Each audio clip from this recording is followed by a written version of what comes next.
Yeah. We back in business, Baltimore. We back. Yeah. We back in business. The king is the moon that saved us. I don't know if y'all understand it.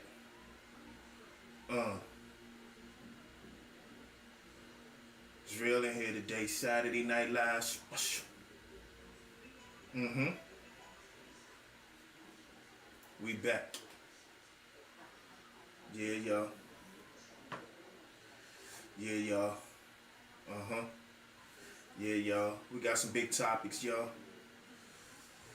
Ooh. Feds. The feds. The feds. Them alphabet boys. 3 letters you ain't trying to see. ATF, FBI. They're real. They give it out in months, y'all. You don't get your time in years. They give you your time in months, y'all. Y'all see the title. Lil Durk Aced Out. That's real. Lil Durk Aced Out, y'all. Oh man. Another one. In this situation might be a little bit more exclusive than probably Thugger Jump. You know, if you ask me, I think messing with the feds is a little bit more exclusive, y'all. And when the feds get you, they got you. You know, I had the unfortunate situation.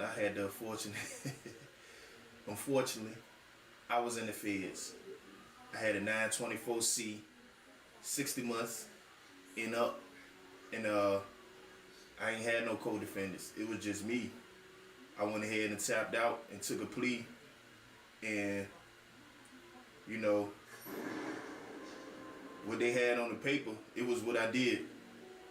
You know, it might have not been all the way right and exact, but it was close enough. I was gonna fight.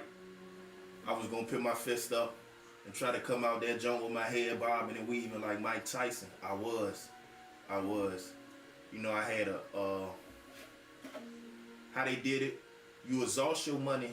Sometimes, I don't know about everybody's case, but my case was a state case at first, and it wound up turning fed. So I had exhausted my money getting a lawyer in the state. So at the last minute, that's when they came in. Oh, you'll be transferred to the federal situation. You going to Norfolk. I was like, what? I ain't even understand. Just handed me the paper, and that was the quickest transfer I ever got in my life. I'm talking about, they told me I was getting transferred around 5 in the morning. I think I was out of there probably about 7 or 8 in the morning. No time, quick, fast, in a hurry, get you out of there. You know, usually it could take 90 days to get transferred. I don't even think it was a whole 90 minutes. I was out of there. Before you know it, I don't even know if I ate breakfast. By the time they told me I was out of there, I don't even think I ate breakfast, because it was early in the morning. And yeah, I might have not ate breakfast because I was sick, but I know I ain't eat breakfast. I got to Norfolk on an empty stomach, and I wasn't thinking about no food. I knew this was bigger than me right now. Like Nino Brown said, it's bigger than me. So like I said, I just had a solo case. I got picked up 2010 January. You know, I got caught with a firearm, some drugs, some money, and that was it. That was enough, because I was already a convicted felon. That was enough to send my case to the feds. So I was going to try to box it out with the state, because I figured I knew enough state law, give me a good attorney, and you know, I could switch it up. I could say things like, you know, illegal search and seizure. They didn't have no right, you know. And I thought I was going to fight it on that. But when it went to the feds, you know, I did all my bucking. I did all my fighting. I even bucked on the judge. I was in there. They was trying to, you know, give me the plea out to 60 months. And I was like, nah, you know, this lawyer don't represent my best interest.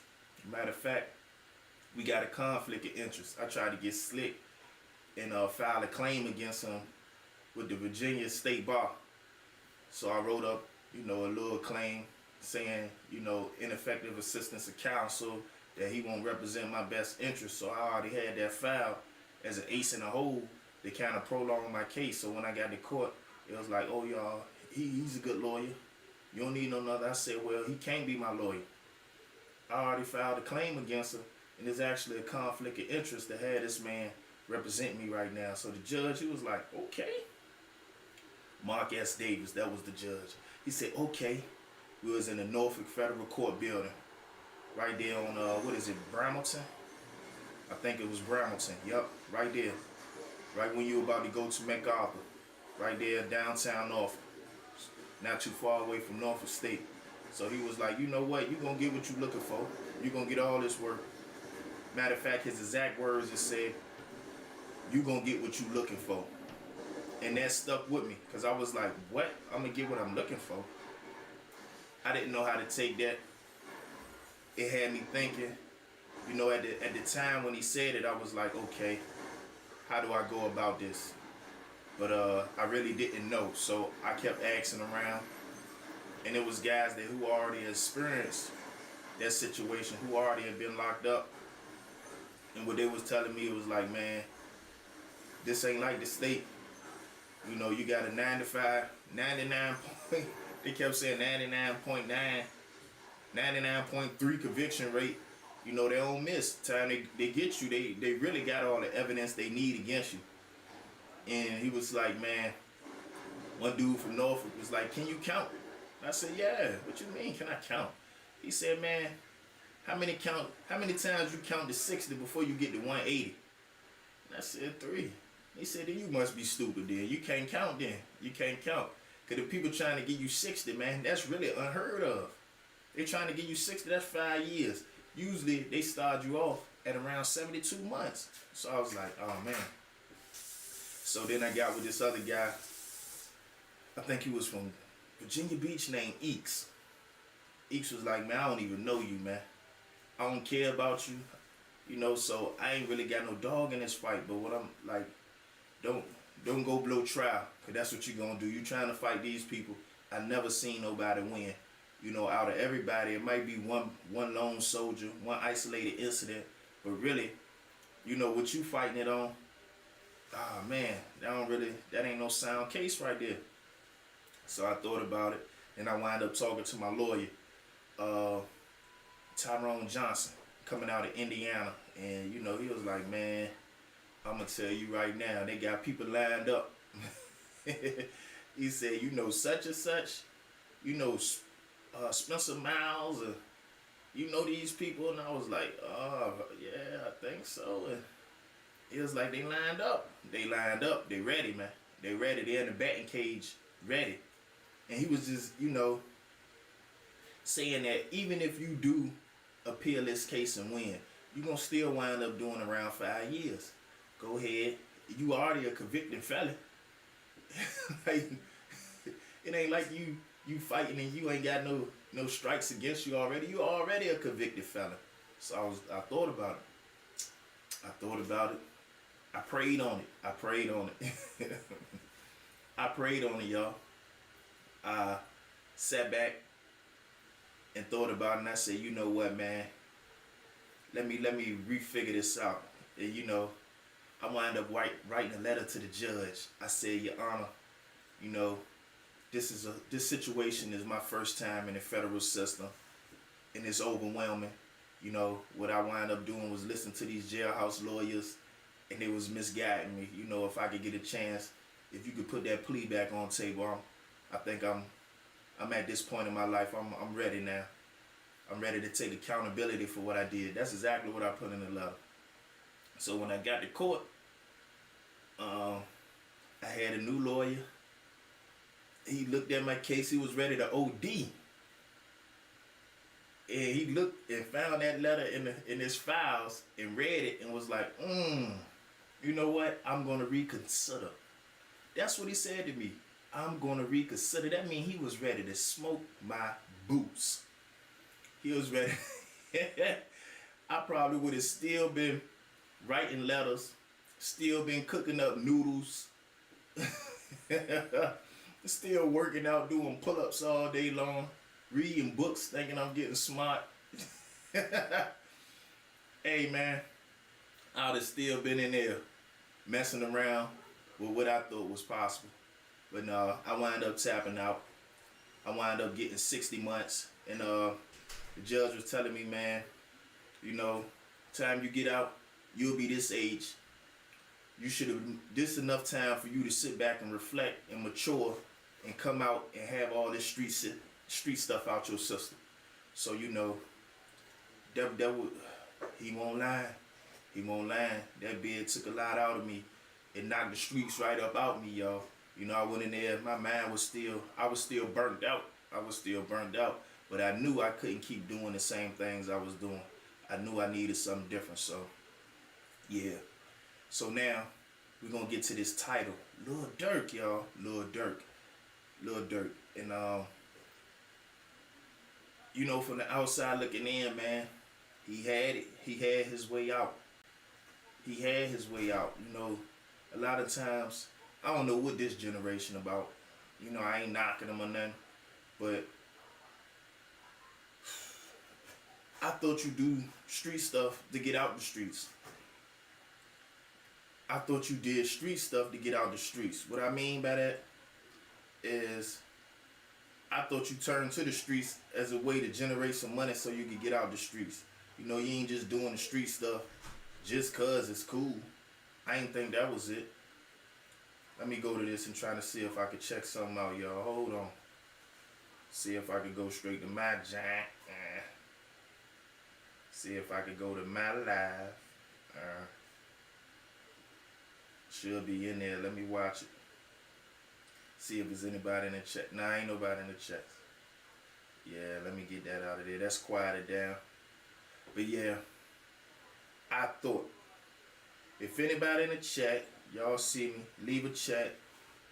Engage with my page, y'all. Engage with my page. It was one person in there. If not, you know, I'ma still keep it rocking though. But yeah, I was under the assumption that you use the streets as a, you know, as a springboard. If you out there doing crime, it ain't cause you doing crime cause you just in love with criminal activities, that you bloodthirsty, you wanna hurt people. You trying to do something to get your money up so you can get you and your family out of this poverty-stricken situation. Not just in it because of the love for the streets. Like, who loves the streets? Who loves the streets? I don't get it. I don't understand it. I ain't think you was supposed to love the streets. I thought you was supposed to, if you had to, you're back up against the wall and you ain't had no other options. That's when you pick up a pack. If you ain't got enough for a pack, that's when you pick up the pistol. And I ain't think that was something you fell in love with and you did it just because you was in love with it. I thought you did it in order to get yourself together and get out of that situation. But at some point, I think it became cool to fall in love with the streets and just be married. Like the dream, even the people who said it, they ain't even doing that. I'm married to the streets. Nah, you look at people like Jay-Z, people like 50, they didn't stay in the streets. They didn't. They got themselves to a position where they no longer had to be in the streets. They ain't there. So it's like, what are we doing? What are we doing for us to get to the places that we want to be and still be hands-on and still be, you know, entrenched in the politics of the streets? Like, that's backwards. That's backwards. Like, you look at people like, you know, not to knock them, but like Chris Breezy, Soulja Boy, how you get up and then decide, even Lil Wayne, how you get up and then decide you want to be gang affiliated? That's working backwards. And I don't understand it. It doesn't make any sense to me. Like, I get it, everything that comes along with it. I get, like, they killed your homie. I get that, but is a moment of truth. They call it the MOT. In your life, throughout your life, you're gonna have moments to where you have to make a decision. Where you got to sit back and it's gonna be right in your lap. You could do this or you could do that. I'm gonna give you a prime example. I've been robbed before. I've been shot before. And it came a time to where, you know, people was like, man, what you gonna do? What you gonna do? But I already had it in my mind that in that moment, that ain't the path that I wanted to go down. I ain't want to be a killer. I ain't want to be a murderer. I ain't want to be going back and forth. I ain't want to get killed. I ain't want to go back to jail. So in that moment, I made my decision, and I took accountability for what I did. I manned up and say, the situation, I caused that. I caused the situation. And it could have went a different way, but then I was saying to myself, if it does go a different way, like, what is that gonna give me? Is that gonna make me happy? Am I like, that ain't what I'm aiming for. I'm trying to get some money. I was trying to get some money. I was trying to get out of the bad situation I was in. I was trying to build. So that side looked like destruction to me. This side, it wasn't no hard task. And then I was looking at the people that was questioning my manhood, that's questioning my gangster, so to speak. And the people that was asking me, what you gonna do and you ain't gonna do this? Like, come on now. You ain't even the caliber of person that should be asking me this. You ain't no stand-up person. You wouldn't have did nothing. There's somebody out there that got your money right now. There's somebody that smacked you with a pistol right now. How you asking me what I'm gonna do? So it was me having the time to sit back and collect myself and make a good decision for myself, because your homeboys will get killed if you're out there in the streets. You might get killed. Something might happen. Somebody might rob you. Your best friend might take something from you. And you got to make a decision based on who you are and where you want to be in life.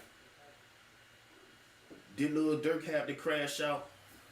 Maybe by some sort of code he did. Maybe by somebody else's standard he did. But now look. Because way he positioned right now, he might not never come home. He might not never come home. That might be it. And he was going in I guess he was going in the direction he wanted to. He was established himself as an entertainer, as a rapper. You starting to see him. He was growing in popularity. He had his own niche set to the side, his own fan base. A group of people that was supporting his movement. And he had an opportunity to transition. But from the looks of it, he chose not to transition. He chose violence. He chose violence. And man, these streets everywhere all across the United States, man. Don't think your streets no different from everybody else's streets. Don't think it's different in Chicago than it is in LA. Don't think it's different in Philly than it is in New York. Don't think it's different in Alabama than it is in Newport News, Virginia, or Richmond. All these streets is the same. They all got drugs in them. They all got criminality in them. They all got people that'll shoot you and leave you there. They all got people that do the most heinous things. It's the same everywhere. It's poverty. It's poverty. It's poverty. So you gotta look at the situation for what it is. And I'm gonna give you this cheat code right quick, man. You're gonna have your ups and downs. It's either gonna be hard now or it's gonna be hard later. Like, you might want some get back, and it's gonna take all you got to bite the bullet, and you're like, I want to do this, but I can't. I can't, because if I do this, it's gonna put me here. Or you could go ahead and indulge, and then be sitting in the jail cell like, I wish I could go home. Just please give me a second chance. It's gonna be hard now, or it's gonna be hard later. It's gonna be hard now or later. They used to have a candy called Now Laters. Now or later. You know, ain't got nothing, now laters ain't got nothing to do with this, but you either gonna go through the hard times now or you gonna go through them later. And if you knock them out early while you still resilient, you'll be in a better position later on. Because the later on you get, the one on the back end that you can't control, ooh, that's the one that knock you off your pivot. Have you out here looking crazy. Have you out here in somebody's casket. Have you in somebody's jail cell. Have you out here broke looking stupid. So, you know, I don't know, man. When I seen some of the stuff they had out there reported on Lil Durk, it was crazy. It was crazy. Like, how you up like that, but you still calling shots on murder for hire? Like, how it ain't no buffer in, you know what? You shouldn't even been, how it ain't no go-betweens? Like, how the killer talking to you? How the shooter got access to you?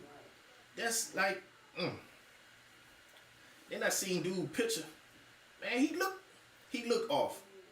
He look off. He look like he ain't got no principle. He look like he'll tell on him. I'm sitting there looking at his picture. He look like the scum of the earth. He look like the scum of the earth. He look like he'll tell. He'll look like he'll sleep with your wife. He look like he'll steal money out your pocket. And this is who you trusting with your freedom? No way, no how. No way, no how. Like you couldn't even, like with that type of money, you couldn't even get next to me. You couldn't even, man. And I wish somebody that I know would bring you around me, man. I'd cuss him out. I'd be like, why you got him up in here? Why he here? You know what? This your last time here. Because I see you'll just have anybody around me. I see that. So I got to cut you off. If you going to let him around me, I'm going to cut you off. That's what I'm going to do. We ain't even got to worry about this no more. Nah. And you got to set the boundaries. Nah, it's your kingdom. It's your throne. So you the one that got to set the boundaries and the parameters. You can't let just anybody be in your face. No. Everybody don't get access to the king. They don't. You got to go through, man, you got to go through the front office first. You got to go through the front office. And there's no way somebody that operate and look like that gonna be front and center in front of me and we making some sort of agreement and negotiations about killing somebody. No way, no how. No way, no how. It ain't supposed to be like that. And the people he had in his circle, they were supposed to keep that away from him. Watch your circle. How I say, Hassan Campbell say, watch your circle before they hurt you. And like, man, ain't no way. Ain't no way. And it seemed like sometimes the younger generation, they be trusting the wrong thing. Like, how you putting your trust in something that's untrustworthy. Like this man telling on you. He telling on you. He telling on you. You trusted him and he telling on you and he wore a wire. Like, what is this? I mean, you know, y'all gotta look at this. Y'all youngsters, y'all gotta look at this and see the lesson in all this, man. You running around here trusting your friends, man. Just because they somebody you hang around, don't mean they trustworthy. You know, the people that love you, they might not be saying what you want to hear, but they love you. This person might just love you because of the potential you represent for something he could get up out you. You know, man. And sometimes even if y'all did grow up in the sand, in the dirt box together, man, sometimes you gotta spread your wings. Sometimes you gotta outgrow old situations, man. Not saying that you gotta, you know, forget he ever existed, but man, you like to do this. You like to take, you like to rob, you like to kill and steal, shoot. Right now we going somewhere where there ain't no killing, there ain't no shooting at, bro. So I got to leave you out this one. He gonna get mad. Oh, nigga, you acting funny. You acting funny, man. You switching up. Yeah, I am switching up. I wish you would switch up too, so I could take you through this in this situation with me, but I can't, cause you don't want to change. You still got your pistol tucked. I can't bring you in this door. Ain't no pistols allowed in here. So I can't bring you with me. And you talk about how I done changed. You need to change too. And being the fact that I gotta sit here and go back and forth with you, this is obvious. This is obvious. We changing our situation, man. We having right now. We having money. We got enough money to we could do something for the people that we love, that we claim to love, but nah, we sitting here committing murder. We sitting here plotting it. And y'all ain't even get the people that was supposed to be got. Lil Tim still alive. Quando Rondo still alive. So you did all that, put your life in that much, like you blew it all, you wasted it all to kill an associate. An associate. We all seen that video. Lil Pop ain't do that. Lil Tim did. Lil Timmy. Quando Rondo was the face of that. But you wasted everything. Like now, oh man. And then you know you're gonna have some slick people out there. My kids taken care of. Nah, your kids ain't even gonna have no father. Their father gonna be in jail. So actually, nah. And people be making excuses, but man, you aced out. Look at his face when he aced, y'all. Look at his face when he aced. You know, you gonna go in that junk. You ain't gonna have no privileges. You gonna be calling, and then you gonna dig deep. You gonna double down and be even more of whatever you is, cause you gonna feel like it had to be for a reason. But nah. You aced out, bruh. It's over. It's over. It's over. So you just gotta look at this and man, just shake your head, because this ain't the first time. Every year this happen around my way. Every year the feds come. The feds ain't tucked off in Washington, D.C. The feds in every state. They got a federal court building in every major city. Every city where there's a lot of crime at, they intentionally put a federal court building there and a headquarters there in a local, regional, federal department right there in your neighborhood. They got it in Norfolk. They built the building out here in Newport News because we be cutting up out here. They got them in Richmond. They everywhere. So it ain't like the feds got to go far to come get you. They already in your city. They already there. They already doing investigations. They already got their eyes on you. If you out here cutting up, it's people that's telling on you. Probably what I've learned over the years is the people that's doing this crime with you. They the ones telling on you. Wonder why them dudes don't never go to jail. It ain't cause they lucky. It ain't cause they smart. It's cause they working with them people, y'all. Some of them be informants. Some of them be confidential CIs. And they sitting there and you wondering why they always home and they do just as much as dirt as you. And they never go to jail. Man. We gotta break this cycle. But I don't think it's happening no time soon. You know, there's plenty of money in locking people up. There's plenty of money in guns, plenty of money in drugs, plenty of money in violence. And another one down. Another one down. And it's probably nothing. It's nothing you probably could have told him that would have made him wisen up. Because like I said, I was in the same position early on in my life. People used to try to tell me something, and I wasn't trying to hear it. I ain't had no ears for it, and I'm quite sure Lil Durk ain't had no ears for it. He might have had people in the situation, might have been telling them, man, don't do that, don't do this, man, you wildin'. And he probably looking at them like, I'm winning more than you. I'm winning. How you gonna tell me what to do? My recipe working. I got this good recipe right here. Don't tell me nothing. Or get away from me. So maybe he did have some good people in his circle, and maybe they was trying to put something good in his ear. He just wasn't listening.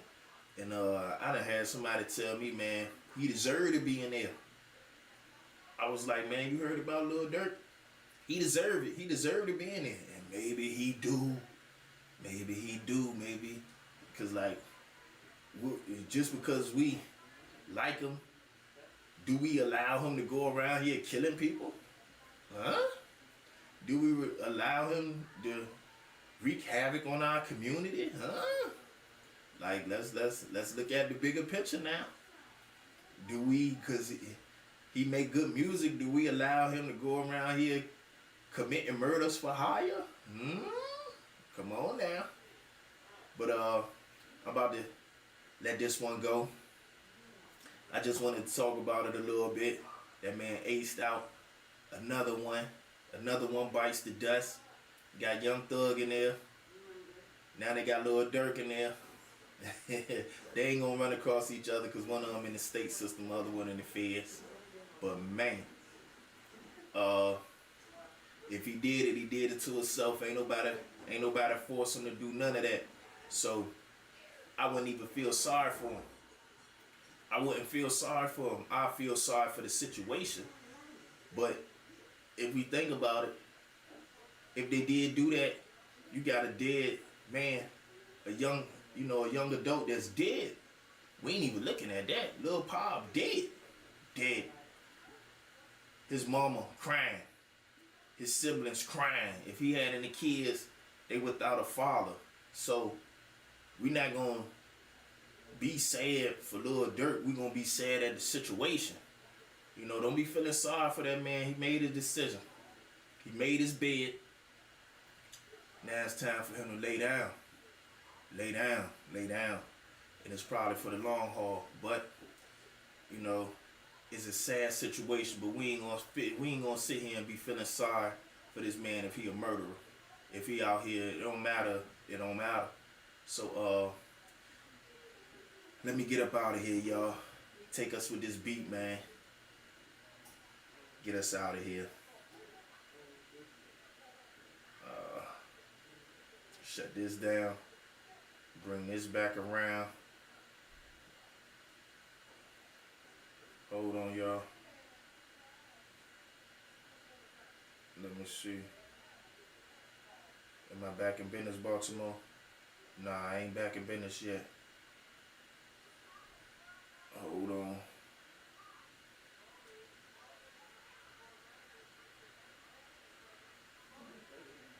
I got my task cam up. What's going on?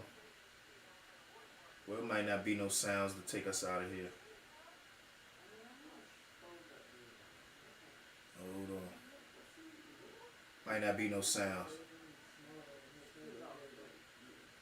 I don't hear no sounds. Ain't no sounds. There you go. Systems go. All systems go, y'all.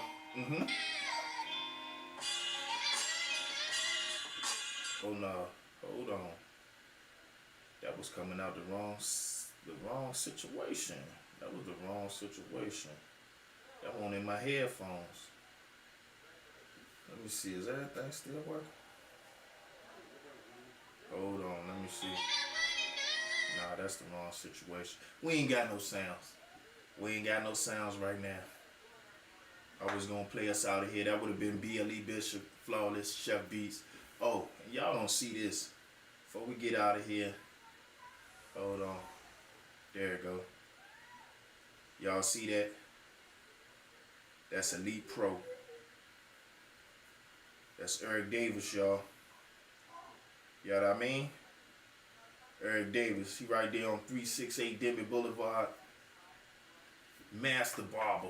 Not no regular barber. Master barber. Experienced barber. Put in the veteran years to deliver this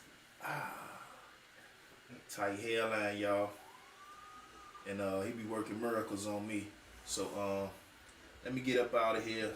I thought I was gonna take us out with this Chef Beast, but I'm gonna take us out with a round of applause. To the next time. We out of here. Let me see if I can find everything. Everything shut down? Things shut down? Boy, I must have been talking too long. But yeah, let's get to it. And the to it got a U in it because I always got you in mind. And we out here. We ain't gonna play around with it. We gonna get to it. We got our go-getters. I'm calling y'all my go-getters.